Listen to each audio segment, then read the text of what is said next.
नमस्कार दोस्तों, मेरा नाम है आशुतोष मांडके और आप देखना शुरू कर चुके हैं डायनामिक इम्पल्शन। आज के इस वीडियो में हम बात करेंगे 26 अक्टूबर 2023 के करंट अफेयर्स की। और अब जब आपने वीडियो के थंबनेल पर क्लिक करते हुए वीडियो देखने की शुरुआत कर ही दी है तो अंत तक ही जुड़े रहिएगा हमारे साथ, क्योंकि आप सभी लोग जानते हैं कि ज्ञान को कभी भी अधूरा नहीं छोड़ना चाहिए, है ना।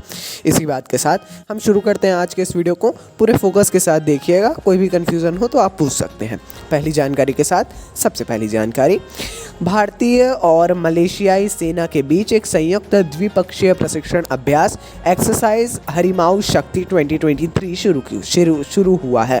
हाल ही में भारत और मलेशिया की सेना के द्वारा द्विपक्षीय प्रशिक्षण अभ्यास एक्सरसाइज हरिमाऊ शक्ति ऐसा शुरू हुआ है। अभ्यास में मलेशियाई सेना की 5वीं रॉयल बटालियन भाग ले रही है। साथ ही द्विपक्षीय अभ्यास में भारत की ओर से भारत की राजपूत रेजिमेंट की एक बटालियन हिस्सा ले रही है। अच्छी बात है। ये देखिए, थोड़ा सा सैन्य अभ्यास है और जो एक्सरसाइजेज हैं अलग अलग प्रकार की, द्विपक्षीय होती हैं, कई बहुपक्षीय होती हैं। इन सब की एक लिस्ट बनाइए जिसमें भारत पार्टिसिपेट करता है ना। हम भी प्रयास करेंगे जानकारी देने का आपको, आप लोग भी अपनी तरफ से करिए, इजीली अवेलेबल है। आगे बढ़ते हैं।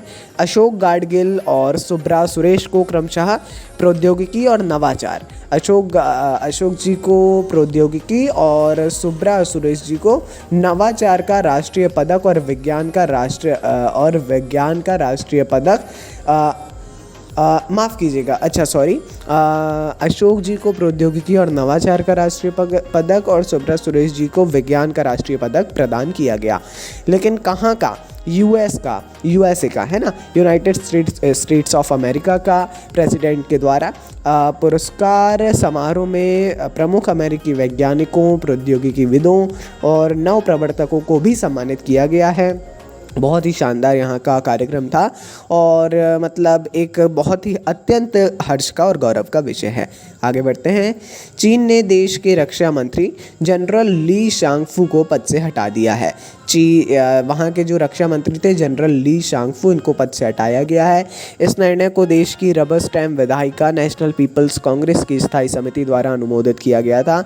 हालांकि समिति ने अभी भी कोई इनके स्थान पर अन्य उत्तराधिकारी का नाम नहीं बताया है, लेकिन हाँ, ये एक इशू है, आप कह सकते हैं। यहाँ पर जो मतलब एक रक्षा मंत्री चेंज कर दिया गया, एक बड़ी बात है। चीन में ऐसा हो रहा है तो बाकी हो सकता है आने वाले समय में कुछ परिवर्तन हो, अभी तो ऐसा कुछ भी नहीं है।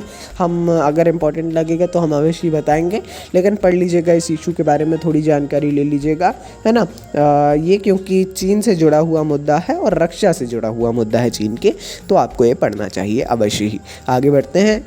भारतीय मौसम विज्ञान विभाग ने कहा है कि चक्रवात हैमुन बंगाल की उत्तरी पश्चिमी खाड़ी के ऊपर एक गंभीर चक्रवाती तूफान में तब्दील हो गया है। 2023 उत्तरी हिंद महासागर चक्रवात सीजन का चौथा तूफान हामून 21 अक्टूबर 2023 को पश्चिम मध्य बंगाल की खाड़ी के ऊपर कम दबाव वाले क्षेत्र से बना था। अभी भी ये है ना, और ये गंभीर चक्रवाती तूफान में तब्दील हो गया है। हालांकि ये अच्छी बात तो नहीं है। अब देखिए कैसा होता है, थोड़ा सा पढ़ लीजिएगा इसके बारे में भी। चक्रवातों के बारे में पढ़ते रहा करिए, नाम देखते रहा करिए, ये कहीं ना कहीं जाकर अंत में इम्पोर्टेंट बन जाते हैं। क्या हुआ था उसके बाद में, कब समाप्त हुआ, किसने नाम दिया, कैसा नाम है, ये सब नाम विशेष, है ना। आगे बढ़ते हैं। प्रधानमंत्री नरेंद्र मोदी जी 26 अक्टूबर अर्थात आज, यदि आप 26 अक्टूबर को देख रहे हैं तो आज राष्ट्रीय खेलों के 37वें संस्करण का औपचारिक उद्घाटन करेंगे। हालांकि इसकी घोषणा तो पहले ही कर दी गई थी, परंतु आज जो है इसका औपचारिक उद्घाटन होने वाला है। राष्ट्रीय खेलों में विभिन्न राज्यों और केंद्र शासित प्रदेशों के एथलीट पदक के लिए प्रतिस्पर्धा करते हैं। हम सभी जानते हैं अलग अलग राज्यों केंद्र शासित प्रदेशों से यहाँ एथलीट्स आते हैं। राष्ट्रीय खेल भारत का ओलंपिक शैली का बहु खेल आयोजन है और बड़े ही धूमधाम के साथ इसको मनाया जाता है। खेलो इंडिया जो एक थीम है उस पर बेस्ड होता है। खेल एवं युवा मामलों के मंत्रालय के द्वारा इसको आयोजित किया जाता है ना। आइए आगे बढ़ते हैं। अगली जानकारी, पायलट प्रोग्राम के तहत भारतीयों को श्रीलंका का मुफ्त वीज़ा दिया जाएगा। यह कार्यक्रम 31 मार्च 2024 तक जारी रहेगा।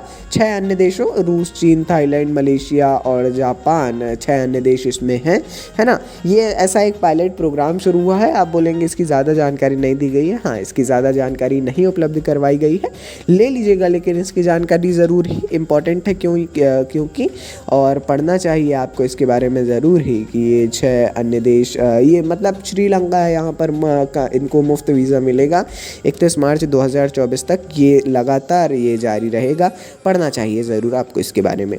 आज के इस वीडियो में ये कुछ अंतिम जानकारियाँ हमने आपको बताई, है ना। जितना हमने बोला है, एक तरीका होता है यदि आप डायनामिक इम्पल्शन से करंट अफेयर्स देख रहे हैं तो, एक वो है कि यहाँ पे पूरी जानकारी कभी भी हम मतलब पूरी तो देते हैं, अधूरी नहीं देते, लेकिन हाँ ये है कि जितनी देते हैं वो स्वयं में पूरी होती है, लेकिन आपके सिलेबस या आपके एग्जाम पॉइंट ऑफ व्यू से वो नहीं देते हैं, बिल्कुल 100 नहीं दे पाते हैं, नहीं दे पाते, नहीं दे सकते हैं, लेकिन नहीं, क्योंकि आपको अपनी तरफ से एफर्ट्स करने होंगे।